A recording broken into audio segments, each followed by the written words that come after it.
සංවාදයට ඔබ සාදරයෙන් පිළිගනිමු.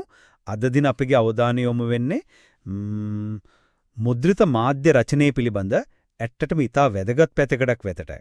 ඒ තමයි 19 වන සියවසේ මැද භාගයේ ඉඳලා ශ්‍රී ලංකාවේ මුල් බැසගෙන ක්‍රමයෙන් විකාශනය වුණු සිංහල පුවත්පත් භාෂාව සමස්ත සිංහල භාෂාවේ ගමන් මගට බලපෑවේ කොහොමද කියන එක විමසා බලන එක. අපි මේ සාකච්ඡාවට පදනම් වෙන්නේ අපට සපයා දීලා තියෙන මූලාශ්‍ර ද්‍රව්‍ය. ඉතින් ඒ තොරතුරු ඇසුරෙන් අපි මතු කරන මූලික ප්‍රශ්න තමයි මේක. නවීන අවශ්‍යතා විශේෂයෙන්ම මේ වේගවත් sannivedanaya සහ පුළුල් ජනතා ප්‍රවේශය ඉලක්ක කරගෙන වර්ධනය වුණු සිංහල පුවත්පත් භාෂාව සිංහල භාෂාවේ ප්‍රමිතින් ප්‍රකාශන ශක්තිය සහ පොහොසත්කම වර්ධනය කරන්න උදව් වුණාද? එහෙම නැත්නම් සමහර විට අර සරල බවයි වේගයයි හමුවේ භාෂාවේ නිර්වදියතාවයට ශාස්ත්‍රීය ගැඹුරට ඒවලෙම සම්භාව්‍ය උරුමයට යම් හානියක් වුණාද? මම මේ සංවාදයේදී පෙනින්න බලාපොරොත්තු වෙන්නේ පුවත්පත් භාෂාව සිංහල භාෂාවට අලුත් ජීවයක් ප්‍රායෝගික බවක් ඒ වගේම පුළුල් ප්‍රවේශයක් ලබා දෙමින් භාෂාව සමස්තයක් විදිහට නවීනීකරණය කරලා පෝෂණය කළා කියන මතය වෙනුවෙන්. මගේ තර්කය වෙන්නේ සිංහල පුවත්පත් භාෂාවේ වර්ධනය භාෂාවට යම් ප්‍රාණවත් බවක් ජනතා ප්‍රවේශයක් ලබා දුන්න බව ඇත්ත ඒක ප්‍රතික්ෂේප කරන්න බෑ. හැබැයි එහි සමහර මූලික ලක්ෂණ තියෙනවා විශේෂයෙන්ම වෙලාවට වැඩ ඉවර කරන්න ඕනකම ඒ කියන්නේ ඩෙඩ්ලයින්ස් එක වැඩ කරද්දී සිද්ධ වුණු සරල කිරීමේ ප්‍රවණතාව සමහර වෙලාවට නිර්වද්‍යතාර ඇකියුරසි කියන එක නොසලකා හැරීම ඒ වගේම වැරදි භාවිතයන් හරිම වේගෙන් සමාජ පතුරවන්න පුවත්පතට තිබුණු බලය මේ කාරණා නිසා මම හිතනවා භාෂාවේ ශාස්ත්‍රීය ප්‍රමිතීන්ට ව්‍යාකරණ විනයට සහර සියුම් අර්ථ ප්‍රකාශ කිරීමේ හැකියාවට යම් අහිතකර බලපෑමක් එල්ල වුණා කියලා. ඒ නිසා මගේ අදහස තමයි පුවත්පත් භාෂාවේ බලපෑම අර එක පැත්තකින් විතරක් ධනාත්මක එකක් විදියට විතරක් සලකන්න අමාරුයි කියන එක. හරි. මගේ ස්ථාවරය මම තව ටිකක් පැහැදිලි කරන්නම් එහෙනම්.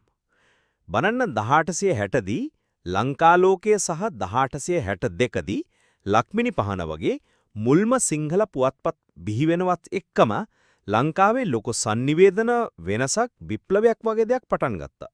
මොකද එතකල් සිංහල භාෂාව විශේෂයෙන්ම ලියන භාෂාව ගොඩක් දුරට පන්සලට එනතම් පඬිවරුන්ට අර සම්භාව්‍ය පොත්පත් වලට විතරක් සීමා වෙලා කිවුනේ දන්නවනේ. ඒ භාෂාවට කිව්වේ ග්‍රන්ථ භාෂාව කියලයි.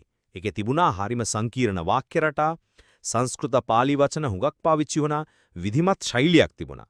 ඉතින් සාමාන්‍ය මිනිස්සුන්ට ඒක ලේසියෙන් තේරුම් ගන්න ටිකක් අමාරු වුණා. පුවත්පතක් කියන්නේ ඉතින් පුළුල් ජනතාවක් ඉලක්ක කරගත්ත මාධ්‍යයක්නේ. ඒ නිසා ග්‍රන්ථ භාෂා සම්ප්‍රදායෙන් ටිකක් මිදිලා පොදු මිනිස්සුන්ට ලේසියෙන් තේරෙන එදිනෙදා ජීවිතයට සම්බන්ධ කරගන්න පුරුවන් යෝග්‍ය භාෂා ව්‍යුහාරයක් හදාගන්න ඕන වුණා. ඒ පුවත්පත් පටන් ගත්ත අයට කතුවරුන්ට මේක ඇත්තරම කිව්වොත් භාෂාව ප්‍රභූ පිරිසක් අතේ තිබිලා පොදු ජනතාව අතර පත් කිරීමක් වගේ ප්‍රජාතන්ත්‍රීකරණයක් මේ ලොකු වෙඩේදී පුවත්පත් භාෂාවට කරපු සේවය නම් අතිමහත් බලන්න අලුත් ලෝකේ සංකල්ප ආවනේ. විද්‍යාව, තාක්ෂණය, දේශපාලනය, ආර්ථිකය මේවා ගැන කතා කරන්න වචන වුණා.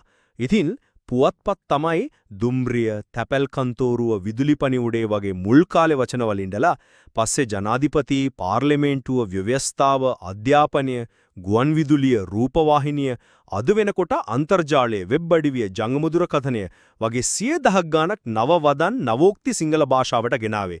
මේ අලුත් වචන හදන එකයි අනුගත කරන එකයි නිසා භාෂාව නිතරම අප්ඩේට් වුණා, අලුත් වුණා, අලුත් ලෝකෙට ගැලපෙන්න ශක්තිමත් වුණා. ඒක ඇත්ත. නව වචන ආපු එක ගැන ප්‍රශ්නයක් නෑ. ඔව්. ඒ වගේම ප්‍රවෘත්ති ලියන්න හඳුන්වලා දුන්න ක්‍රම බලන්න. ABCs. ඒ කියන්නේ accuracy, සත්‍යතාව හෝ නිර්වද්‍යතාව. brevity, ඒ කියන්නේ කෙටිකම, සංක්ෂිප්ත භාවය සහ clarity, පැහැදිලි බව. මේ මූලධර්ම 3. ඊට පස්සේ ප්‍රවෘත්තියක් ලියද්දී අහන්න ඕන ප්‍රශ්න 6. 5 W's and 1 H. කවුද, මොකක්ද, කවදාද, කොහෙද, ඇයි, කොහොමද? ඒ වගේම විශේෂයෙන්ම අර යටිකුරු පිරමීඩ් ශෛලිය, inverted pyramid style. ඒ කියන්නේ වැදගත්ම දේ මුලින්ම කියන එක. ප්‍රවෘත්තිය වැදගත්ම තොරතුරු මුල්ම ඡේදයට හරි වාක්‍ය කීපයට හරි දාලා අනිත් කරුණු වැදගත්කමේ හැටියට පහලට ඉදිරිපත් කරන ක්‍රමය. මේ ක්‍රම නිසා තොරතුරු දෙන එක හරිම කාර්යක්ෂම වුණා. පැහැදිලි වුණා. වේගවත් වුණා.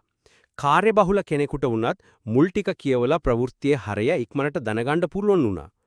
මේවා භාෂාව ප්‍රායෝගිකව පාවිච්චි කරන්නේ කරපු ලොකු දායකත්වයක්. ඊටත් අමතරව අර තීරු ලිපි ගැන හිතන්න. චන්ද්‍රරත්න මානවසිංහයන්ගේ වගතුග, ඩේවිඩ් කරුණාරත්නගේ හැල්ල, පස්සේ දයාසේන ගුණසිංහයන්ගේ රයිගම්රාල මේ වගේ තීරු ලිපි සිංහල ගද්‍යයට අලුත්ම පණක් පාටක් ගෙනාවා. පෙන්න පණ තියෙන භාෂාවකින් ඉදිරිපත් කළා.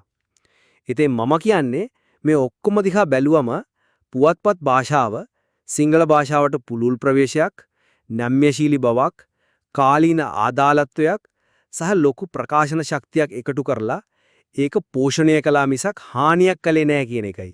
ඔබ ඉදිරිපත් කරපු කරුණු හුඟක් වැදගත් තමයි. පුවත්පත් භාෂාව සිංහලයට අලුත් වචන එකතු කරපු එක ගැනවත් අර භාෂාව පුළුල් ජනතාවකට ලං කරපු එක ගැනවත් ඇත්තටම මගේ විවාදයක් නැහැ. ඒක පැහැදිලිවම වුණ දෙයක්. හැබැයි මම ප්‍රශ්න කරන්නේ අර ඒ ක්‍රියාවලියේදී ගෙවන්න වුණු මිල ගැනයි. මම එන්නේ ඔබ කියන කරුණවල අනිත් පැත්තෙන්. බලන්න ජනමාධ්‍යවේදියෙක් කියන්නේ නිතරම වෙලාවත් එක්ක ඔට්ටු වෙන කෙනෙක් නේද? පත්තරේ print එකට යවන්න කලින් අර ඩෙඩ්ලයින් එකට ප්‍රවෘත්තිය හරි ලිපිය හරි ලියලා ඉවර කරන්නම ඕන.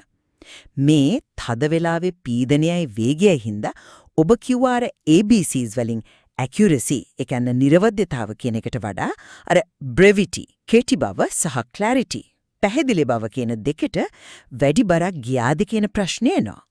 මොකද හැම දෙයක්ම හැම අදහසක්ම හරිම සරලව කෙටියෙන් කියන්න ගියාම ඒකේ තියෙන සංකීර්ණ බව අර සියුම් තැන් නැති වෙලා යන්න ඉඩ තියෙනවා. නිර්වද්‍යතාව පවා බිලි වෙන්න පුළුවන්. භාෂාවේ වැරදි වෙන්න තියෙන ඉඩත් වැඩි.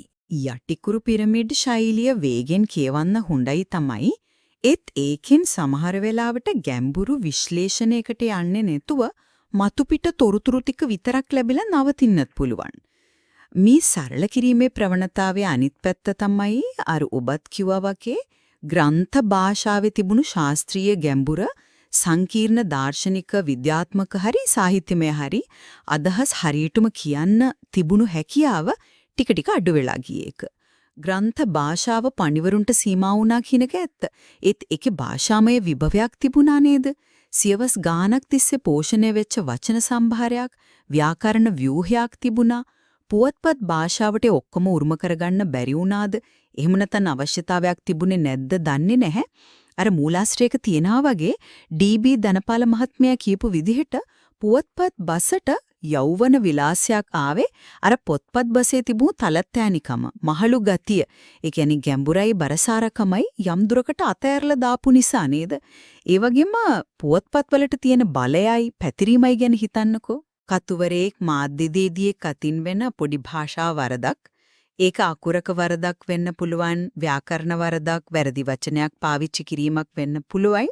පත්තරයක ගිය ගමන් ලක්ෂ ගාණක් පාඨකයෝ අතට යනවා. එතකොට ඒක හරි භාවිතය කියලා සමාජයේ මුල් බහින්න ලොකු ඉඩක් තියෙනවා. මේවට තමයි පොදු වැරදි කියන්නේ. ඉතින් පුවත්පත් මේ පොදු වැරදි පතුරවන ප්‍රධාන වාහකයෙක් බවට පත් වුණා. සමහර වෙලාවට පුවත්පත් භාෂා දූෂකයෙක් විදිහකට ක්‍රියා කළා කියලා චෝදනා ආවා. මේ ගැන තමයි කුමාරතුංග මුනිදාස වගේ භාෂා ශාස්ත්‍රඥයෝ එදා ලක්මිනි පහන පත්තරේ අසරණයාගේ කන්නලෝ වගේ ලිපි වලින් හරිම තදින් විවේචනය කළේ. ඕන් කිව්වේ භාෂාවේ ප්‍රමිතිය, විවරණ විනය රැක ගන්න ඕන කියලායි. ඔබ කිව්වාර නිර්මාණාත්මක තීරුලිපි ගැන කතා කළොත් වගතුග හැල්ල වගේ හොඳ දේවල් ආවා වගේම භාෂාව අශෝභන විදිහට, සමහර විට අර ග්‍රාම්‍ය විදිහට, අශ්ලීල විදිහටත් පාවිච්චි කරපු අවස්ථා ගැනත් මූලාශ්‍රවලේ තියෙනවා. උදාහරණ විදිහට අර බ්ලේඩ් චින්තන ජයසේන, හරි මැනික් සාමි සිසිර කුමාර මාණික ආරච්චි හරි ලියපු සමහර ලිපි ගැන ඒ වගේ විවේචන තියෙනවා. පුවත්පත් භාෂාවේ වර්ධනය කියන්නේ එක විදිහක ධනාත්මක දෙයක් විතරක් නෙවෙයි. අර ජනප්‍රියත්වය, වේගය, ලේසියෙන් තීරණ බව ලබා ගත්තේ භාෂාවේ ශාස්ත්‍රීය හරය, නිර්වද්‍යතාව සහ ප්‍රමිතින් යම්තාක් දුරකට හරි බිලිදීලා කියන එකයි. ඔබ ඔය මතු කරන නිර්වද්‍යතාවය සහ පොදු වැරදි කියන කාරණය ඇත්තටම වැදගත්. හැබැයි මම හිතන්නේ ඒක දිහා බලන්න ඕන තව පැත්තක් තියෙනවා. ඔබ කියනවා වගේ ඔය කාලීන පීඩනයේ යටතේ වැරදි වෙන්න පුළුවන්. හැබැයි හොඳ පුවත්පතක එහෙම නැත්නම් දක්ෂ මාධ්‍යවේදියෙකුගේ මූලිකම වගකීමක් තමයි නිර්වද්‍යතාවය රැකගන්න එක. ABCs වලින් accuracy මුලටම එන්නෙත් ඒකනේ. සමහර විට ප්‍රායෝගිකව ඒක ලොකු අභියෝගයක් වෙන්නේ නැති. ඒ වුණාට ඒක පුවත්පත් භාෂාවෙම සහජ දුර්වලතාවයක් කියලා මම දකින්නේ නැහැ. ඒක අර වෘත්තීය මට්ටම ප්‍රමිතිය පවත්වා ගැනීමේ ප්‍රශ්නයක්. අනික් අතට සරල කිරීම කියන එක භාෂාව දුප්පත් කිරීමක් විදිහටම හැමතිස්සෙම දකින්න ඕනේ නැහැ. සමහර වෙලාවට ඒකෙන් වෙන්නේ භාෂාව තවත් පැහැදිලි, ඍජු සහ කාර්යක්ෂම වෙන්න එක වෙන්න පුළුවන්. අර සංකීර්ණ ග්‍රන්ථ භාෂාවේ තිබුණු අනවශ්‍ය අලංකාර වක්‍රකතා අයින් කරලා අදහස කෙලින්ම පාඨකයාට දෙන එක ජනමාධ්‍යයකට අත්‍යවශ්‍යයි. යටිකිරු පිරමිඩය ගැඹුරු විශ්ලේෂණයට බාධාවක් වෙනවා කියන එකටත් මම සම්පූර්ණයෙන් එකඟ වෙන්නේ නැහැ. මොකද ප්‍රවෘත්තියක මුල් කොටස සාරාංශයක් වුණාට ඉතුරු ටිකේ ඕනනම් සිද්ධියේ පසුබිම විවිධ පැත්තවල අදහස් විශ්ලේෂණ දාන්නට දිනවනේ. ඉතින් ඒක අර ශෛලිය පාරිචි කරන විදිහේ ප්‍රශ්නයක් මිසක ශෛලියම වරදක් නෙවෙයි. පොදු වැරදි ගැන කතා කරද්දී කුමාරතුංගයන්ගේ විවේචන ඇත්තටම වැදගත්. භාෂාවට විනයක් ඕන කියන එකට මමත් එකඟයි. හැබැයි ප්‍රශ්නේ තියෙන්නේ වරද මොකක්ද, නිවැරදි දේ මොකක්ද කියලා තීරණය කරන්නේ කවුද? මොන පදනමින්ද කියන එකයි. භාෂාව කියන්නේ නිතරම වෙනස් වෙන පරිණාමය වෙන දෙයක්නේ. අද වරදක් වගේ පේන්න දෙයක් හෙට භාෂාවේ සාමාන්‍ය දෙයක් සම්මතයක් වෙන්න ඉඩ තියෙනවා. සමහර විට පුවත්පත් කලේ අර ස්වභාවික භාෂා පරිණාමයට ටිකක් ඉඩ හදලා දීකු එක වෙන්න බැරිද? ග්‍රන්ථ භාෂාවේ තිබුණු තද නීති රීති වලින් ටිකක් නිදහස් වෙලා කටවහරට එදිනෙදා භාවිතයට ලං වෙන්න භාෂාවට ඉඩ දුන්නා. බලන්න ඩේවිඩ් කරුණාරත්නගේ හැල්ල. එයා පඬිත බස, ගැමිවහාර, කවිබස පවා කලවම් කරලා අලුත්ම ශෛලියක් හැදුවා. සමහරුන්ට ඒක වැරදි කලවමක් වගේ පෙනුනත් එයා ඒකෙන් භාෂාවේ ප්‍රකාශන හැකියාවේ සීමා මායිම් පුළුල් කළා නේද? ඒ නිසා අර පොදු වැරදි කියන සංකල්පය දිහාත් අපි ටිකක් විවෘතව බලන්න ඕන. ඒ හැම එකක්ම භාෂාව දූෂණය කිරීමක්මද නැත්නම් සමහර ඒවා භාෂාවේ ස්වාභාවික වර්ධනයේ ලක්ෂණද කියලා. ඔබ ඔය මතු කරන භාෂා පරිණාමයයි වරද කියන එක නිර්වචනය කිරීමේ සාපේක්ෂතාවයයි කියන කාරණා ඇත්තටම හිතන්න පොළඹවන. හැබැයි මම අහන්න කැමති අර ස්වභාවික පරිණාමයේ කියන තර්කය සමහර වෙලාවට භාෂාව ගැන වගකීමක් නැතුව කරන භාවිතයන් ප්‍රමිතිය බාලකරණ එක සාධාරණීකරණය කරන්නත් පාවිච්චි වෙන්න පුරවන්ද? පුවත්පතක් කියන්නේ සමාජයට ලොකු බලපෑමක් කරන්න පුරුවන් මාධ්‍යයක්. එතකොට භාෂාව ගැනත් එයාලට විශේෂ වගකීමක් තියෙනව නේද? නිකම්ම පරිණාමය වෙනවා කියලා අතපිහිද ගන්න බෑ නේද? කුමාරතුංගයන්ගේ විවේචනීය හරය උනේත් ඒකයි. භාෂාවට නීතියක්, ව්‍යාකරණයක් ඕන. ඒක නැතුව ගියොත් භාෂාව අරාජික වෙනවා කියන එක. එතුමා අසරණයාගේ කන්නලව්ව ලියුවේ භාෂාවේ අනන්‍යතාව, ඒකේ ශක්තිය රැකගන්න ඕන කියන දැඩි උවමනාවකින්. ඔබ කියනවා වගේ ඩේවිඩ් කරුණාරත්න වගේ අය භාෂාවේ සීමා පුළුල් කළා වෙන්න පුරුවන්. හැබැයි හැමෝම මේ වගේ දක්ෂ භාෂාව ගැන සංවේදී අය නෙවෙයිනි. සමහරු ජනප්‍රිය වෙන්න හරි වෙන අරමුණු වලට හරි භාෂාව හැලුවට ලක් කළා වෙන්න පුරුවන්.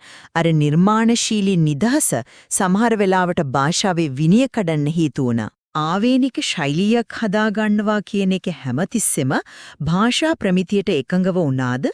මූලාශ්‍රවලෙම තියෙනවා මැණික්සාමිගේ සමහර ලිපි ගම්මැදි හැල්ලක ස්වරූපය ගත්තා කියලා.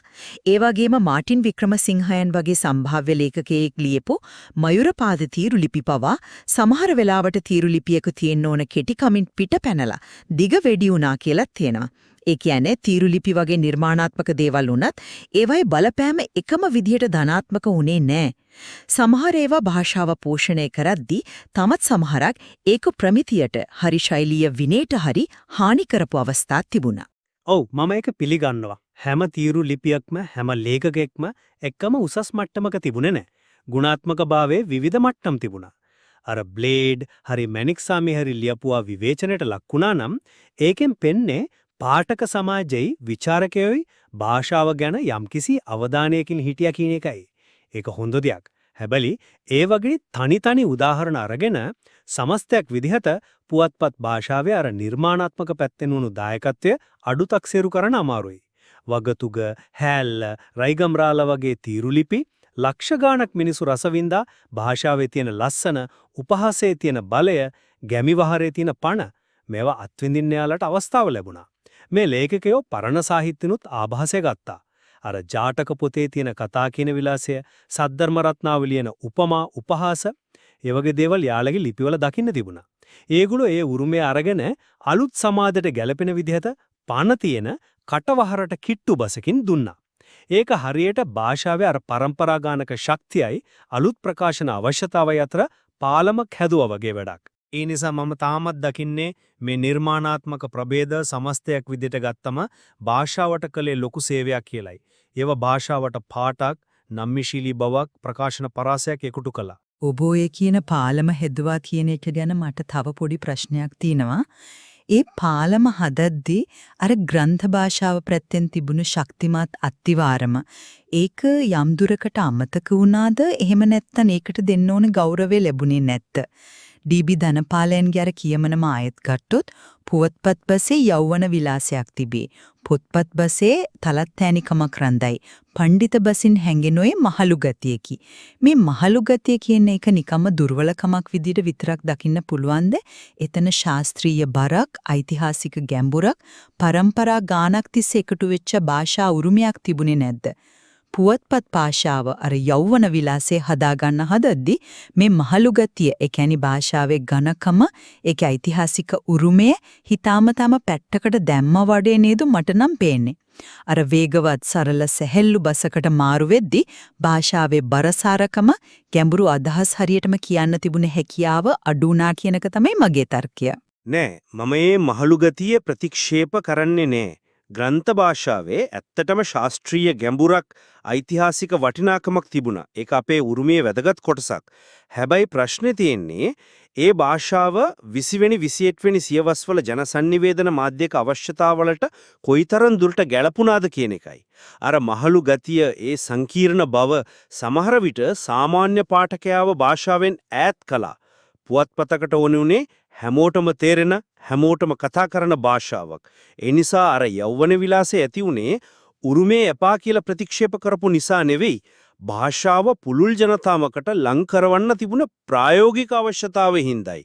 ඒක භාෂාවේ පැවැත්මට ඕන වුණු අනුවර්තනයක්. ඒ වගේම පුවත්පත් භාෂාව ග්‍රන්ථ භාෂාව සම්පූර්ණ මත ඇරියෙත් නෑ. හුඟක් ලේඛකයෝ කතුවරු ග්‍රන්ථ භාෂාවෙන් ආభాෂ්‍ය ගත්තා. ඒකේ වචන යෙදුම් අලුත් විදියට පාවිච්චි කළා. අවශ්‍ය තැන්වලදී ගැඹුරු ශාස්ත්‍රීය භාෂාවකුත් පාවිච්චි කරා.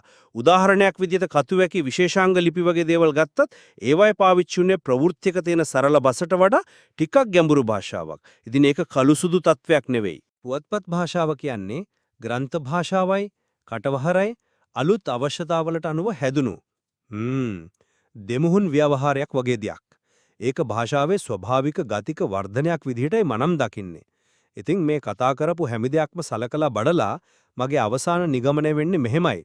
සිංහල පුවත්පත් භාෂාවේ ඓතිහාසික ගමන් මඟ දිහා බැලුවම ඇත්ත ඒ ගමනේදී සමහර අඩුපාඩු, නොගැලපීම්, ප්‍රමිතියෙන් බාලවීම වගේ දේවල් වෙන්න ඇති.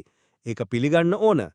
හැබැයි සමස්තයක් විදිහට ගත්තම පුවත්පත් භාෂාව, සිංහල භාෂාව අලුත් ලෝකෙට ගැලපෙන්න, යාවත් කාලින කරන්න, දහස් ගාණක් අලුත් වචන, අලුත් ප්‍රකාශන විදි එකතු කරන්න, භාෂාව අර පඬිවරුන්ගේ සීමිත කවයෙන් එළියට අරගෙන පුළුල් ජනතාවකට ලං කරන්න, ඒ වගේම තීරුලිපි වගේ දේවල් වලින් භාෂාවේ නිර්මාණශීලීත්වයයි ප්‍රකාශන ශක්තියයි වර්ධනය කරන්න ඇත්තටම අති විෂාද දායකත්වයක් ලබා දුන්නා.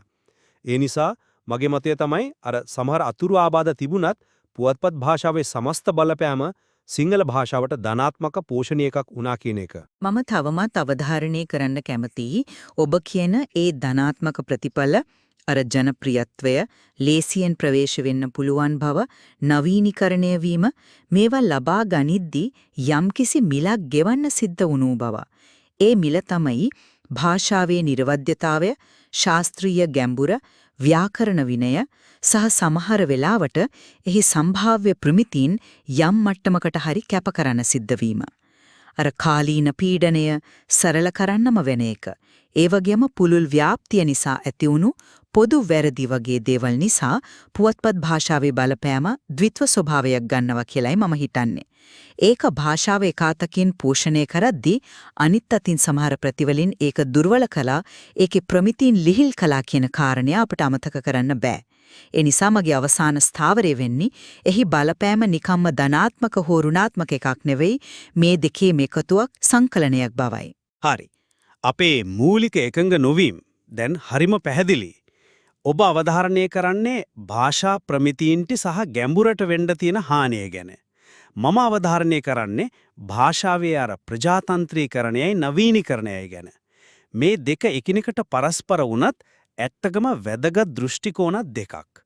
මේ විදිහක විවිධ පැත්තින් කරුණු බලන එක මුද්‍රිත මාධ්‍ය භාෂාවේ අර සංකීර්ණ ඉතිහාසය, ඒකේ තිබුණු ශක්තින් වගේම දුර්වලතා සහ සමස්ත සිංහල භාෂාවේ ගමන් මගට ඒක ඇති කරපු බහුවිධ බලපෑම ගැන වඩාත් ගැඹුරු සමබර තේරුම් ගැනීමකට අනිවාර්යයෙන්ම උදව් වෙනවා. නිසකින්ම අද අපි මේ කරපු සාකච්ඡාවෙන් පවා පේනව නේද මේ මාතෘකාව කොච්චර ගැඹුරුද කොච්චර විවිධ පැත්තින් බලන්න පුළුවන්ද කියන එක. අපි කතා කළේ සමස්තයක් විදිහට පුවත්පත් භාෂාව ගැනමුණත් මේ මූලාශුද්‍රව්‍ය ඇතුළෙම අර කුමාරතුංග මුනිදාසයන්ගේ අසරණයාගේ කන්නලවුව, චන්දරත්න මානවසිංහයන්ගේ වගතුග, ඩේවිඩ් කරුණාරත්නගේ හැල්ල, දයාසේන ගුණසිංහයන්ගේ රයිගම්රාල්ල වගේ එක සුවිශේෂී ලේඛකයාගේ භාෂා භාවිතය, එයාලගේ ආවේනික ශෛලීන්, භාෂාව ගැන එයාලා දරු දර්ශනයන් සහ එයාලා එක්කෙනා භාෂාවේ පරිණාමයට කරපු විශේෂ බලපෑම වගේ දේවල් ගැන තනිව තව දුරටත් ගැඹුරින් හොයලා බලන්න කොච්චර දේවල් ඉතුරු වෙලා තියෙනවද? ඒ ගවේෂණයන්ගෙන් මේ සංවාදය තවත් පොහොසත් කරගන්න පුණුවන් වේවි.